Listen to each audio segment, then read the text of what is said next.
Hello, my friends. This is Steve, the linguist on language, talking about language as usual.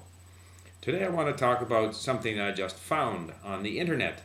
I discovered a phenomenon called Tim Ferriss. That's the person's name. He's written a book, which I can show you here, The 4-Hour Work Week, which is a bestseller, #1 bestseller on the Wall Street Journal. And he is someone who, is an adventurer, and he speaks lots of languages, and he does martial arts and dances tangos and travels the world. I was made aware of him because someone told me that he had posted a blog post on language learning, which had been very successful. Thousands of people had, digged it, and so it was very successful on Dig. So I went and had a look. And basically what the article says is that, and what his claim is, that you can learn any language in 1 hour. In 1 hour. And as you read through it, you realize that that's not at all what the body of the message is about.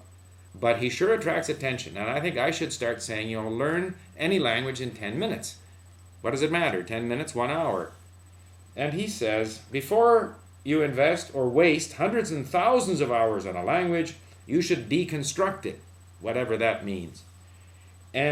But as you go through it, you discover that what he really is saying is that within an hour you can find out if that language is easy or difficult for you. And that process takes an hour. So that's a little different from what the title of the piece says. But even there, most of the information he provides, to me, is either inaccurate or misleading. Of course, the title is misleading. Learn it in an hour. We're not going to learn it in an hour. And then he says things like, find out which language sounds like yours. So if you're Japanese, you should learn Spanish, and you'll have a difficult time learning Chinese. Well, that's not necessarily so. Chinese is difficult because of tones, but a Japanese person has a lot of vocabulary going into Chinese, which he wouldn't have in Spanish. And the fact that it's easier to pronounce, some people are good at pronunciation, others aren't. Generally speaking, people who are good at pronouncing one second language are good at pronouncing other second languages.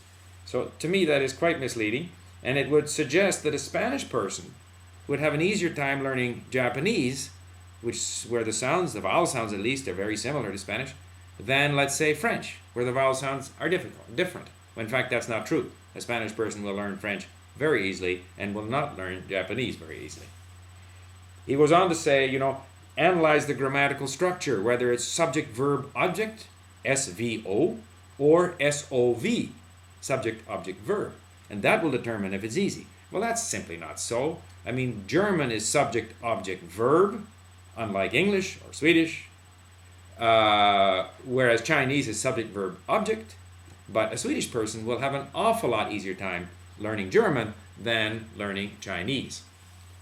How similar the languages are, obviously that's going to help. But then he goes on to suggest that if you study both Portuguese and Spanish, there will be fatal, he calls them, interference because they're similar. Well, that's not true. There's all kinds of people who speak 3 or 4 Romance languages and speak them well, or speak 2 or 3 Slavic languages and speak them well.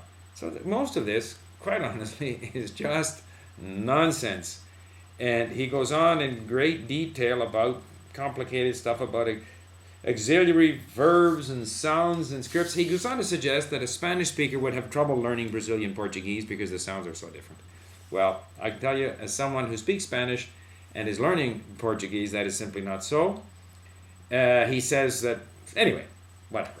It's all nonsense. But the interesting thing is that not much earlier, he had another blog post where he said that it takes him 3 weeks to refresh a language that he's already learned. And otherwise, how can he possibly keep up all these languages? Well, I'm sure he didn't learn them very well in the first place, because I find I don't really have a problem that way. And he's got a 3-week program of reading phrases and stuff, all of which I find quite unhelpful.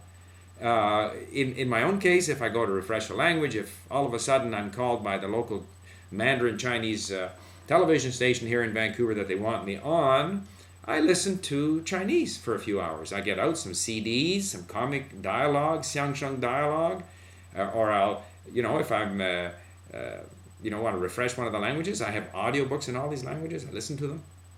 So, a lot of nonsense. What is true in there, though, or let's put it another way, I think what is true is that the grammatical approach to language learning is not very effective. So we need some kind of intensive exposure.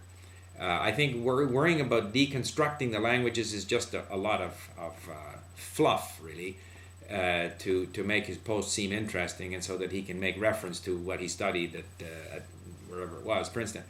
But yes, in the earlier post, when he talks about wanting to expose himself to the language to refresh his brain, that is effective. And even starting from scratch, if you emphasize, exposure to the language, you will do better. But overall, if we go back to the basic thrust of his original, the blog post that I went to look at, which talks about learn a language in an hour, and then quickly kind of slides out of that and says we're really talking about helping you decide which language to learn. If you want to decide which language to learn, choose a language that you passionately want to learn. That is the overall consideration. If you have a need to learn English, it doesn't matter whether English has similar sounds or similar subject, verb, object structure in the language. If you have a Spanish boyfriend or girlfriend, or if you love the culture of China or Japan or Russia, and if you really connect with that language from an emotional, passionate point of view, you will do well in that language. And some languages are more difficult, and it is certainly true that the languages, and the big thing to look for is vocabulary. The more similar the vocabulary, the easier it will be, because the big battle is accumulating all the words you need in order to be able to deal with different situations. And in my case, for example, Chinese was very difficult for me because all the vocabulary was new. Although Chinese is an easy language to learn in terms of vocabulary because it's so systematic. The different components, the characters fit together to, combined in a compound to create a new word, and very often you can guess the meaning. So, but with Chinese, then going into Japanese, which is a very different language structurally, it was a tremendous advantage to me that I was able to read the characters, and I therefore had an instant vocabulary of 50% of the words of Japanese. Now, when I went from Japanese to Korean, which is a language that I don't yet speak, although I have studied it, the fact that it is structure, the order, and the way instead of prepositions, they have postpositions and so forth, that helped me. So similarity in structure helps, but similarity in vocabulary is a much bigger deal. All right? So, however, Tim Ferriss, I got to hand it to him. I went out and bought his book. I kind of flipped through it. It's typical of these self-help books. You can flip through them pretty quickly. But there are some useful, URLs there of places to outsource in order to simplify your life. And I am going to go back there and do a little more reading.